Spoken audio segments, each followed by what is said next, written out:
আপনি না নবী সাল্লাল্লাহু আলাইহি সাল্লামকে ভালোবাসেন চাচা? আপনি না আশেক? আপনি না প্রেমিক? আপনি না নবীর ভালোবাসায় গজল শুনলে কাঁদেন? আপনি না নবী সাল্লাল্লাহু আলাইহি সাল্লামের জন্য গজল গাইলে চোখ দিয়ে আপনার পানি আসে? তো গজল শুনলেই যার চোখে পানি আসে, সেই নবী সাল্লাল্লাহু আলাইহি ওয়াসাল্লামের সুন্নাত পছন্দ হলো না কেন? যেই নবী সাল্লাল্লাহু আলাইহি ওয়াসাল্লাম মৃত্যু পর্যন্ত কোনোদিন দুর্গন্ধ পছন্দ করতেন না। নবী সাল্লাল্লাহু আলাইহি ওয়াসাল্লাম পেঁয়াজের দুর্গন্ধ, কাঁচা রসুনের গন্ধ, ঘামের গন্ধ সহ্য করতেন না, কষ্ট পাইতেন। নবী সাল্লাল্লাহু আলাইহি সাল্লামের দেহ মুবারক থেকে 24 ঘন্টা মেশক আম্বরের ঘ্রাণ বের হইত। তিনি হাঁটলে পরে মানুষ বুঝতো এখান দিয়েই মুহাম্মদ আরবি গেছে।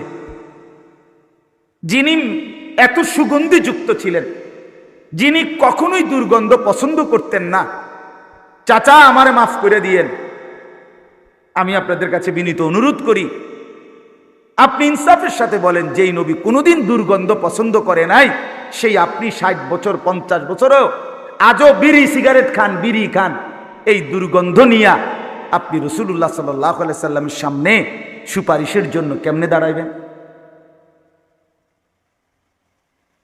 হ্যাঁ, হাউজে কাউসারের পানির জন্য কেমনে দাঁড়াইবেন? ও চাচা বলেন না, এই চাচা বিড়ি খাওয়েন না, চাচা দাঁড়ান না, বলেন, এখন বলেন, লজ্জা থাকলে এখন বলেন, শরম থাকলে বলেন। মিয়া কোন লজ্জায় বুড়া হয়ে গেছেন, আজও কি কবরের কথা মনে পড়ে নাই? বুড়া হয়ে গেছেন, এখনো চা দোকানে বসে রঙিন টেলিভিশনে বইয়া বইয়া নর্তকীর নাচ, সিনেমা, নাটক দেখেন। আপনার কি লজ্জা শরম আর হবে না চাচা? আপনার হায়া আসবে না? বুড়া হয়ে গেছেন, এখনো কথা বললে গালিগালাজ ছাড়া কথা বলতে পারেন না। আপনার আখিরাত নাই? আপনার কবর নাই? আপনি মরতেন না তাইলে? আজও সুদের টাকা, এখনো কিস্তি, এখনো সুদ। ওহো, হায় মুসলমান, এভাবে কেন আল্লাহকে ভুলে গেলাম? কি অপরাধ ছিল? মালিক আমাদের কাছে কি অপরাধ করছে? নাউযুবিল্লাহ।